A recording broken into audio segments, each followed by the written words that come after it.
Hello, everyone, and welcome back to the Rock Does Dishes 2 podcast, where we discuss the barriers new fathers face in balancing work and care. My name is Bryn, and I'll be the host for today's episode.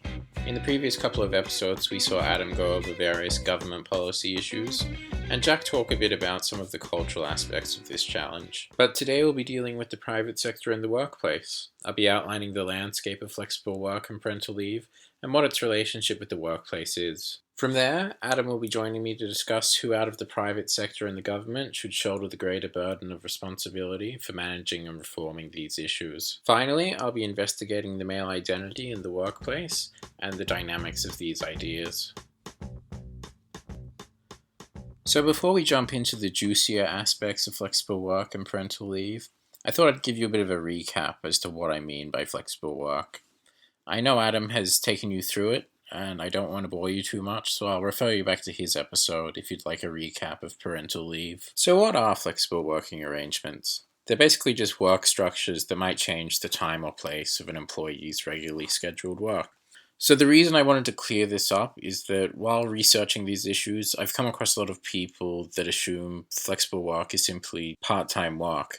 And while this can be a form of flexible work, it's much more diverse than that. So what are the different types of flexible working arrangements? Well, it could be anything from flexible start or finish times to working remotely, to maybe working a compressed work week, or maybe it's part-time work as part of a job sharing arrangement. I think it's really important to keep these different options in mind when you think of flexible work, because as we'll talk about, there isn't an ideal form of flexible work. There's just different solutions to different challenges. So I think it's fair to say we're currently at a point now where we know what it looks like when parental leave and flexible work arrangements work really well, and maybe when they don't work so well.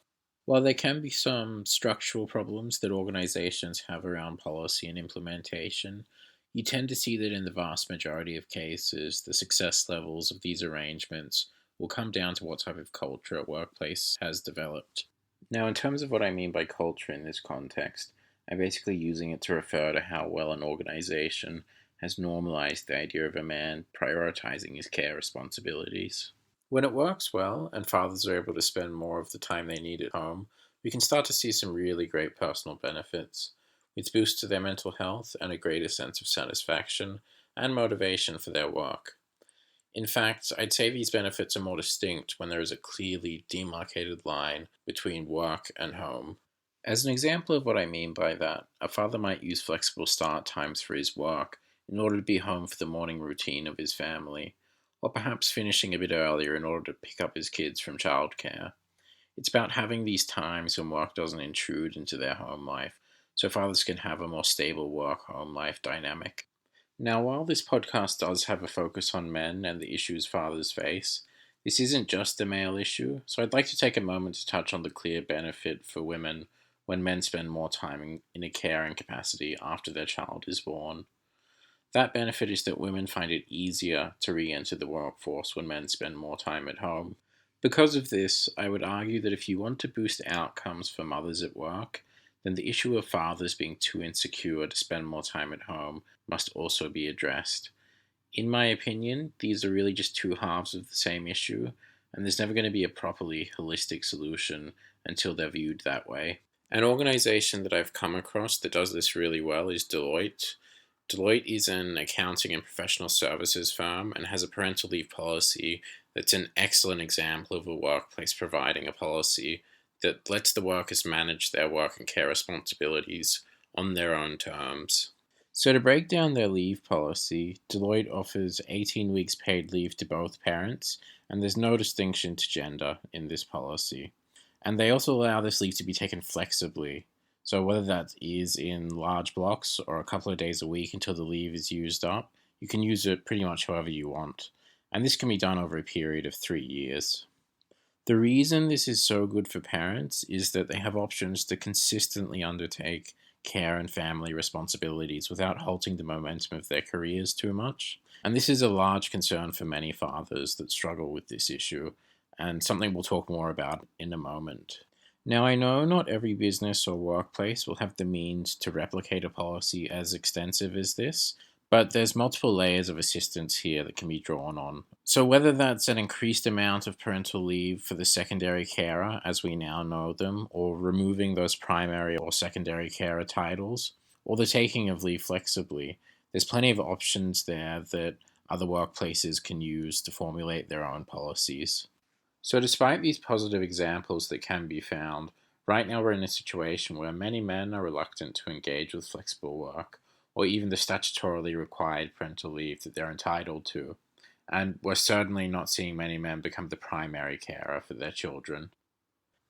The reasons being are some of the cultural issues we've heard Jack speak about in his episode. And the main perpetrator we see is the stigma fathers face for making use of flexible work or parental leave, or sometimes even just for showing an interest in being more of a caregiver.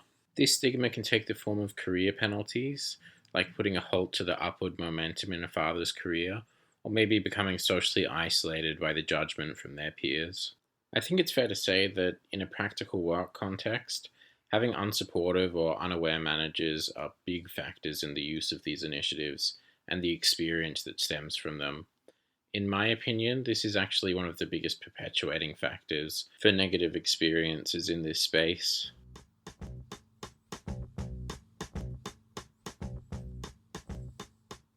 So, having talked about some benefits and issues for the individual around supporting men to be more active as caregivers, we should also talk about why businesses should be interested in making some of these changes.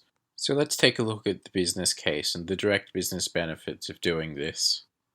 I've previously mentioned higher rates of motivation for employees that spend more time at home, and this in turn leads to higher productivity when they're at work.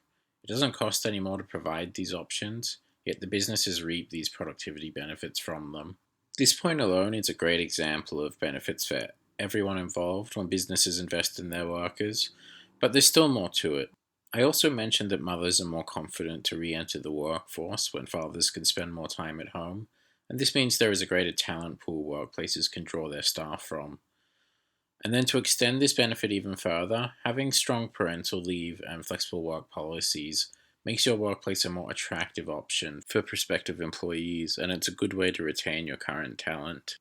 To sum all that up, you basically get access to a more talented and a more productive workforce for the same cost.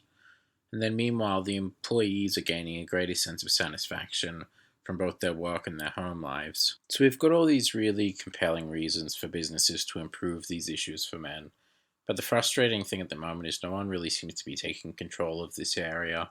There are definitely some companies and workplaces that have caught on to the benefits of these improvements, and I think you could argue that there's a slow change happening in the private sector, but the reality right now is that this isn't on the radar of the majority of workplaces.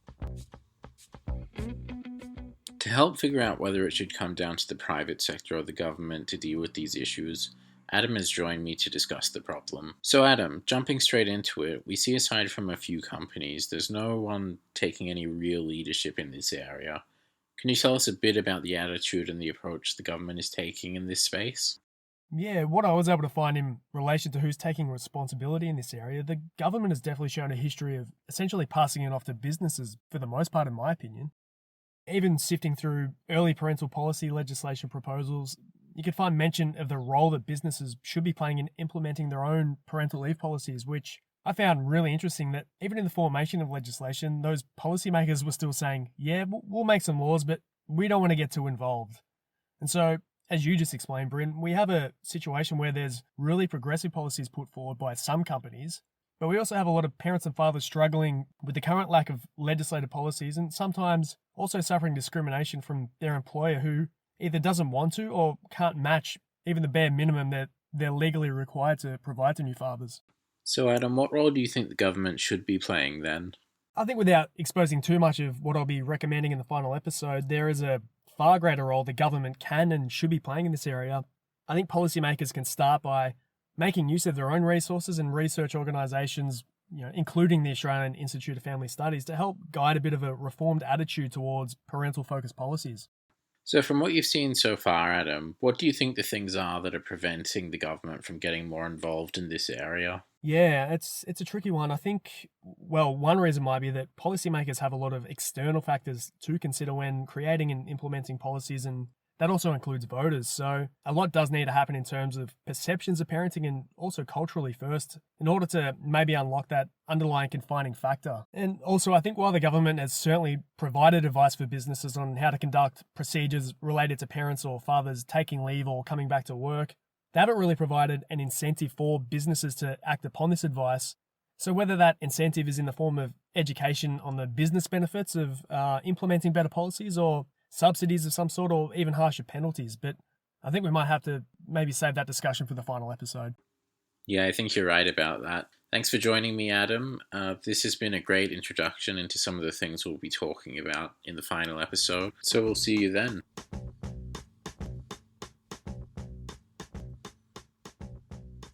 I think a pertinent way to end the episode is to talk a bit about the male identity in the workplace, since some of the recommendations we provide in the final episode will revolve around this to a fair extent. As I investigated the male identity and the relationship it has with the workplace, I found this idea of a dissonance between masculinity and caregiving, where we can see that traditionally there hasn't been much crossover between the caregiver and the provider roles. I think it's fair to say that this is changing somewhat in practice and policy. However, overall the mindset remains the same, which is where a big part of the stigma and judgment men feel comes from. This is why it's so important to break the association between the male identity and full-time work. This will allow men to be at home more easily and in a caregiving role, and as mentioned previously, it makes it easier for women to re-enter the workforce. We'll talk a bit more about this in the final episode, but in terms of getting this rolling, leadership within respective organizations is essential. As I spoke about earlier, culture shapes the success of flexible work and parental leave policies, but culture is shaped and defined by leadership.